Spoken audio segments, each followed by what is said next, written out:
matemáticas son contar, medir y ordenar.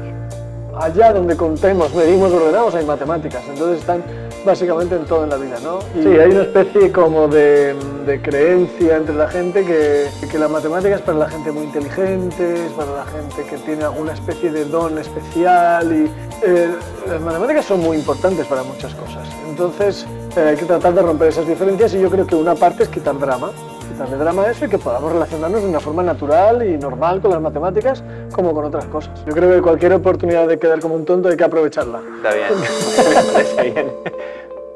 Gracias, Eduardo, por tu tiempo, por tu predisposición y es un gusto tenerte con nosotros. Muchas gracias. Te confieso que cuando supe que venías y que teníamos esta posibilidad de dialogar, uno siempre tiene el miedo de decir voy a quedar como un tonto ante un matemático. No. O ante una persona que conoce tanto. Yo creo que cualquier oportunidad de quedar como un tonto hay que aprovecharla. Está bien, me parece bien. Pero esta es una barrera que notas que pone la matemática entre las personas, como que cuando uno dice estudio matemáticas, soy matemático, me gusta la matemática, hay como una barrera. Sí, hay una especie como de creencia entre la gente, social si quieres, que la matemática es para la gente muy inteligente, es para la gente que tiene alguna especie de don especial y es uno de los lugares o una de las disciplinas en las que primero se encuentra uno con sus límites intelectuales de alguna forma, ¿no? Es decir, bueno, hay veces que en la escuela uno le puede ir bien o mal en distintas materias, pero casi siempre en otras materias uno le va mal y la culpa la echa a que no ha estudiado suficiente. En matemáticas la culpa uno la echa a que es incapaz, que no puede con ello, no a que no ha estudiado suficiente, ¿no? Y entonces ahí viene una especie de frustración y además como en el ambiente existe esto de que las matemáticas son para la gente inteligente, pues uno tiene una especie de complejo, no sé cómo decirlo, ¿no? Incluso, y eso genera después una actitud personal hacia las matemáticas, incluso de ansiedad. Eso está muy tipificado y bueno, se sabe que ese problema existe en todo el mundo, ¿eh? Eso te iba a decir en todo el mundo, porque en todo el mundo. Tú has hablado para personas de muchos países y es una barrera que existe en todos lados, es un mito que existe en todos lados. Sí, está muy estudiado eso y sí, es un mito que existe en todos lados, a veces por causas diferentes, hay gente hay países donde las causas personales pesan más que las sociales o las grupales y hay otras veces que ese mix es distinto, ¿no? Pero es algo universal. Sí. El no dramatizar es un primer paso importante para... Y sí, porque las matemáticas son muy importantes para muchas cosas. Entonces, realmente, si tenemos algo que es, no sé si un lenguaje o un conocimiento que es importante y una gran parte de la población no tiene acceso a él o no tiene contacto con él, eso genera una diferencia. Y entonces hay que tratar de romper esas diferencias y yo creo que una parte es quitarle drama a eso y que podamos relacionarnos de una forma natural y normal con las matemáticas como con otras cosas. Que en una de las charlas que vos decías es que la matemática está en todo, no así la cuestión técnica, ¿no? Como que hay que hacer esa diferencia. Claro, sí, uno puede, las matemáticas, a mí me gusta mucho un profe colombiano que se llama Lucho Recalde, él dice las matemáticas son contar, medir y ordenar. Allá donde contemos, medimos, ordenamos, hay matemáticas, entonces están básicamente en todo en la vida, ¿no? Y comprender matemáticamente una situación te ayuda a entenderla mejor, a manejarla mejor, y por eso están detrás de la tecnología y de la ciencia, ¿no?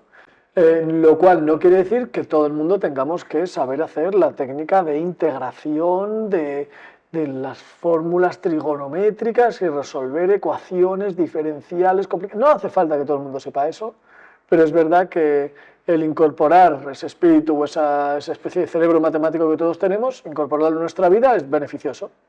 Lo que decías también, el conocimiento como forma de filtro ante un mundo que nos bombardea con información de todos lados. Claro. Y también hay una figura que te escuché mencionar en una de tus charlas, que es el hombre anumérico, ¿no? Sí. Que hablábamos del analfabeto y hoy podríamos hablar del anumérico. Sí, y muchas veces la información que recibimos por muchísimos medios, aquí seguro que es así también, es información de tipo numérico, estadístico, datos, no sé qué, ¿no?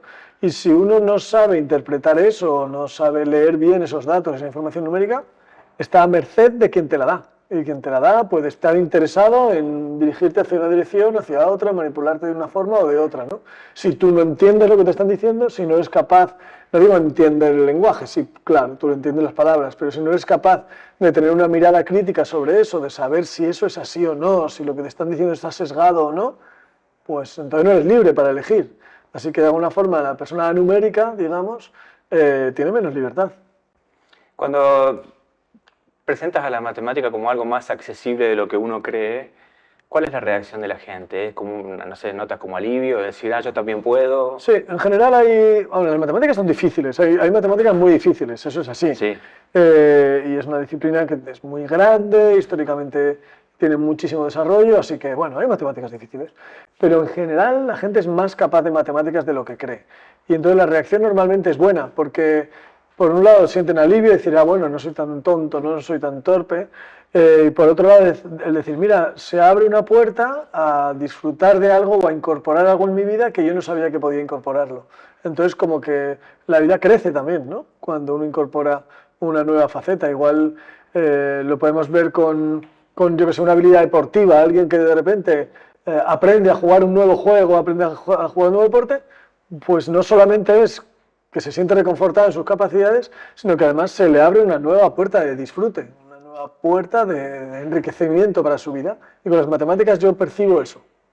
Ayer mencionabas que el concepto de inteligencia artificial es algo que no te cierra mucho, porque es como demasiado, atribuirle demasiadas cosas a lo que es la maquinaria, digamos, la tecnología. Sí, a mí me parece que por un lado hay dos peligros con la palabra inteligencia artificial. No soy demasiado amigo de esa palabra, porque inteligencia, lo que estamos llamando como inteligencia artificial no es inteligencia en un sentido humano, en el sentido de que la inteligencia humana es mucho más amplia, y entonces podemos caer en la tentación de reducir la definición de inteligencia a aquella parte de la inteligencia que es susceptible de ser mecanizada.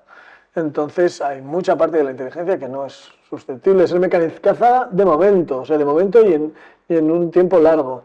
Entonces, a mí cuando hablamos de inteligencia artificial me parece como muy pretencioso y que atribuimos a los ordenadores capacidades que no tienen, y entonces les dejamos entrar a tomar decisiones que no deberían tomar. Y nosotros debemos mantener el control en eso, ¿no? Porque nadie le deja, por muy inteligente que sea su perro, que también son inteligentes los perros, al perro no le deja tomar según qué decisiones en la casa. Bueno, pues ¿por qué con la inteligencia artificial sí? Y parece que hay una especie de optimismo exagerado con respecto a las capacidades de la inteligencia artificial, y a mí eso me parece que no sé si es peligroso o no, pero puede llegar a serlo si le dejamos tomar decisiones que no le pertenecen. Tomémoslas nosotros. Claro, hay que tener ciertos reparos, digamos. Sí.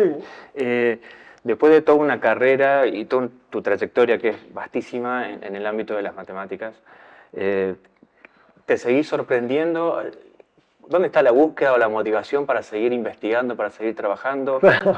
Es que en matemáticas está todo por hacer. Están empezando las matemáticas, son tan grandes las matemáticas que siempre hay miles de rincones nuevos, y yo me sorprendo todos los días, y de hecho me gustaría tener más tiempo para estudiar más, para leer más, para poder aprender más cosas de matemáticas. A veces me frustra eso, ¿no? El decir, wow, he abierto un montón de temas, o he tenido contacto con unos cuantos temas, y yo quiero estudiar y uno no tiene ni el tiempo ni la capacidad a veces, ¿no? Entonces, sí, la sorpresa es continua, eso es lo bonito de las matemáticas. En tu formación también leí que sos teólogo. Sí.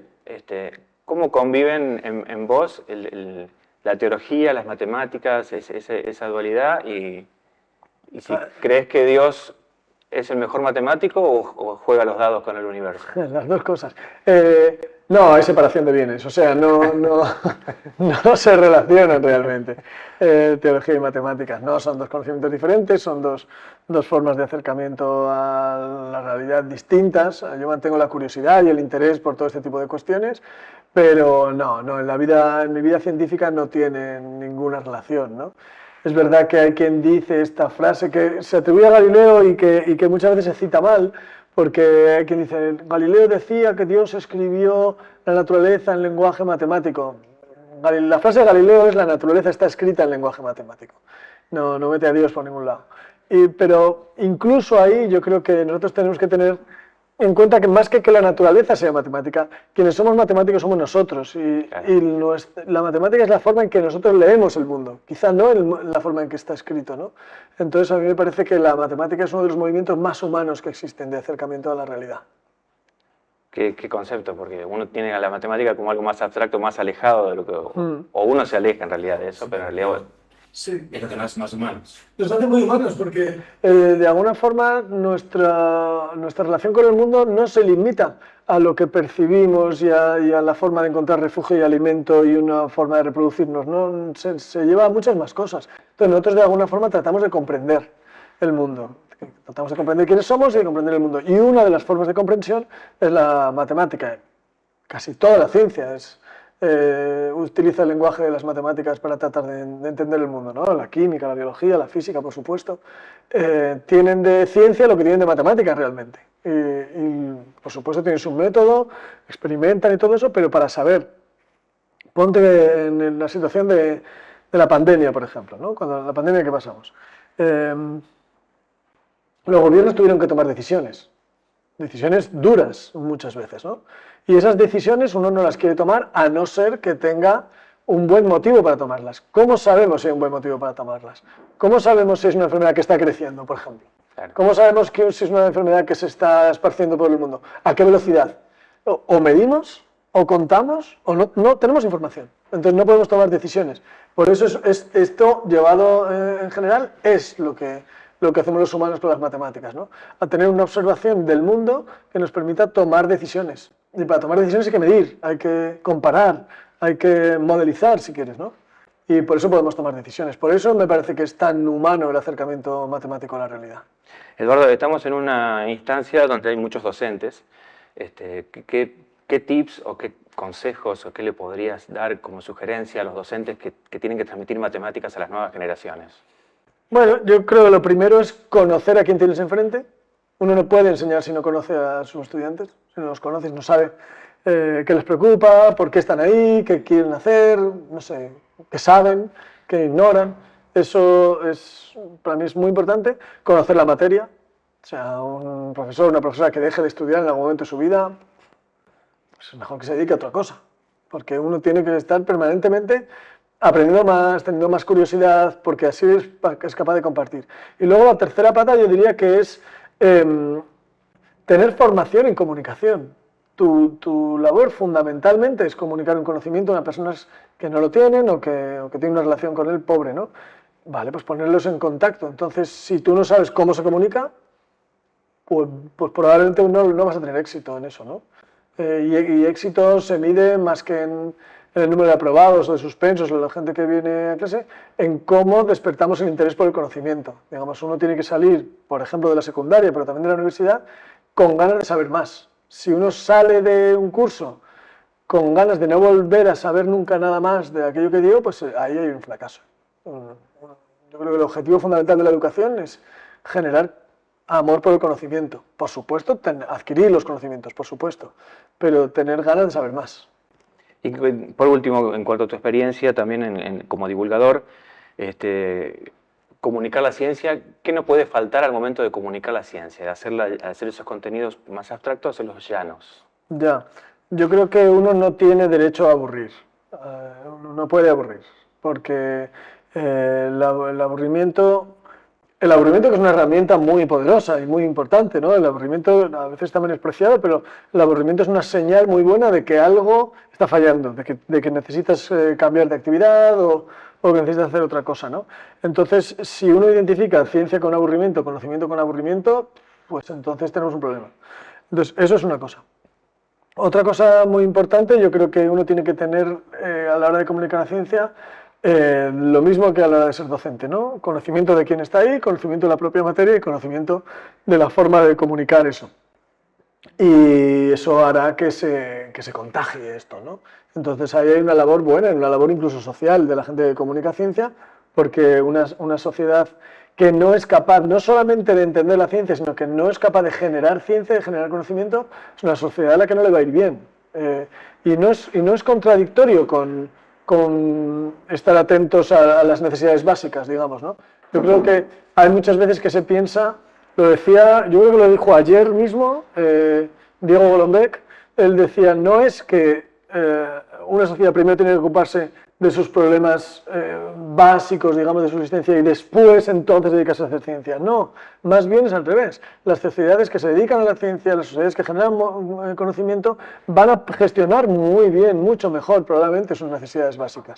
Entonces es un error pensar que la ciencia es algo que pertenece a lo que decían los clásicos, esto de la superestructura, ¿no? Algo que está para después. No, no.